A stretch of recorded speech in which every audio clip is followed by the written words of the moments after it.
Hi guys, good morning. পুনৰবাৰ স্বাগতম জনাইছোঁ মোৰ চেনেল বিউটিজ ব্লগলৈ। আশা কৰোঁ আপোনালোকে সকলো ভালে আছে, সুস্থ আছে। ময়ো দিয়ক ভালে আছোঁ। ৰাতিপুৱা কাম বন ইতিমধ্যে শেষ হৈ গ'ল, এতিয়া ৰেডি হৈ ল'লোঁ। আজি মনটো কিবা ভাল লাগি আছে, কাৰণ আজি এসপ্তাহ পিছত ৰুমটোৰ পৰা অলপ ওলাই যাম। আজি ঘৰলৈ যাম, ছানডে অফিচ ছুটি থাকে, তো আজি ঘৰলৈ যাম আমি। তো মই এসপ্তাহ হৈছে এই ৰুমটোত সোমোৱা আহি, এসপ্তাহত মই বাহিৰত যোৱাই নাই ক'তো। তো পৰিস্থিতিৰ কাৰণে যোৱা নাই আৰু ক'তো ভিতৰতে আছোঁ। তো আজি ঘৰলৈ যাম, ভাল লাগিছে আৰু মুকলি তাত গাঁৱৰ পৰিৱেশ। মই গাঁৱৰ পৰিৱেশতে সৰুৰ পৰা ডাঙৰ হৈছোঁ, মোৰতো তাতে ভাল লাগে।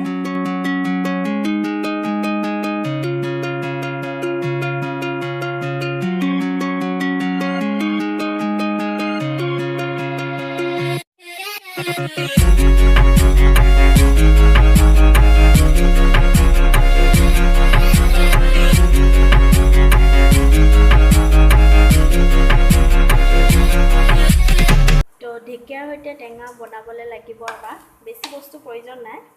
ইয়াত লৈছোঁ নহৰু কেইফুটমান, খুন্দি লৈছোঁ নহৰুখিনি। তাৰপিছত এইখিনি এটা আম কাটি লৈছোঁ, যিহেতু আমখিনি ইমান টেঙা নহয়, তো সেইকাৰণে এক চিৰি নেমু লৈ লৈছোঁ। আৰু ইয়াত ঢেকীয়া, সেইটো একদম চিম্পুল ৰেচিপি, গৰমত খাবলৈ বহুত টেষ্টি ৰেচিপি হয়।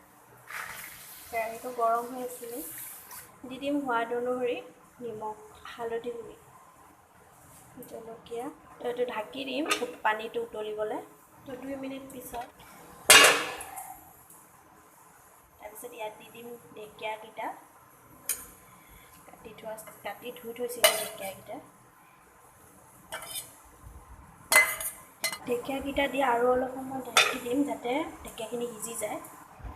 আমকেইটা দি দিম ইয়াত।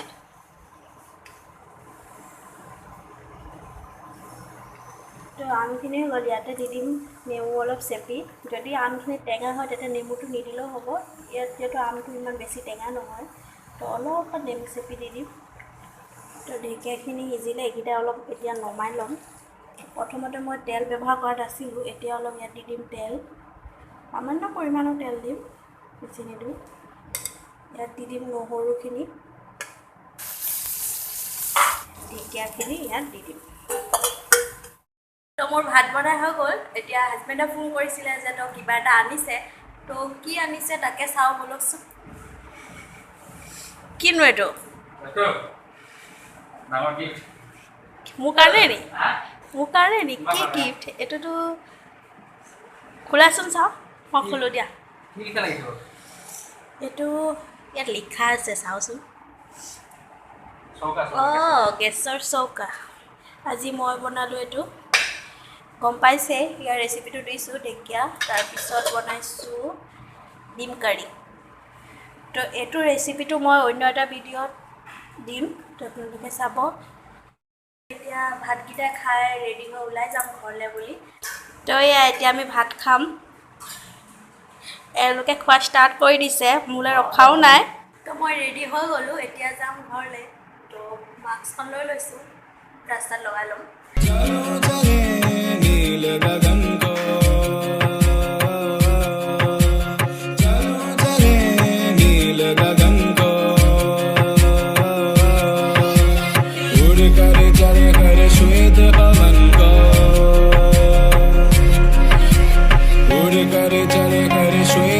তো আমি এতিয়া টাউনখন পাৰ হৈ আহিলোঁ। বাহিৰত ওলাই আহি গম পাইছোঁ ইমান ভাল লাগিছে। আৰু এইফালে চাওক মন্দিৰ, গণেশ মন্দিৰ বৰ্তমান বন্ধ হৈ আছে লকডাউনৰ কাৰণে।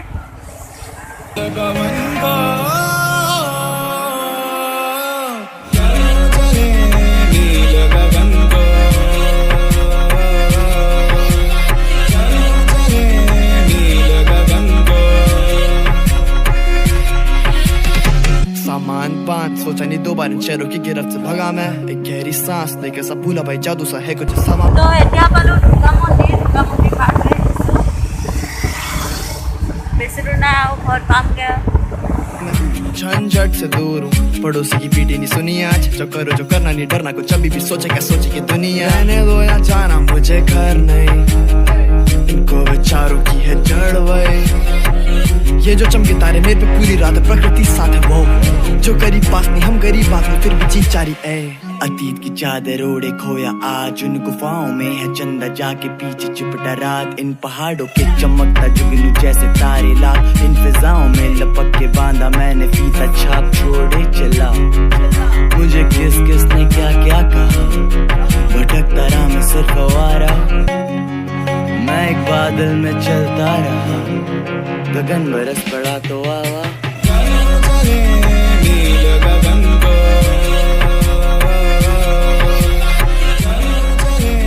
नील गगन को তো ফাইনেলি আহি গ'লোঁ লালুকত পালোহি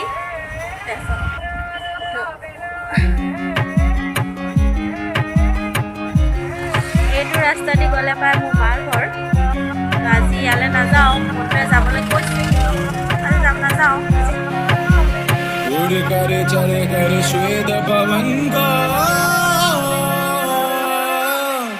তো বন্ধু বান্ধৱীসকল মই ঘৰ আহি পালোহি আহি ফ্ৰেছ হৈ চাহ তাহ খালোঁ খাই এতিয়া অলপ বহিছোঁ তো আজি ইয়াতে সামৰি মাৰিছোঁ আৰু ঘৰত আহিছোঁ ইমান দিন পিছত তো আজিলৈ ইমানেই আকৌ পুনৰ লগ পাম নতুন এটা ভিডিঅ'ত যদি ভিডিঅ'টো ভাল লাগে ছাবস্ক্ৰাইব কৰিব আৰু লাইক কৰি দিব পাৰিলে শ্বেয়াৰো কৰি দিব আজিলৈ ইমানেই বাই বাই টাটা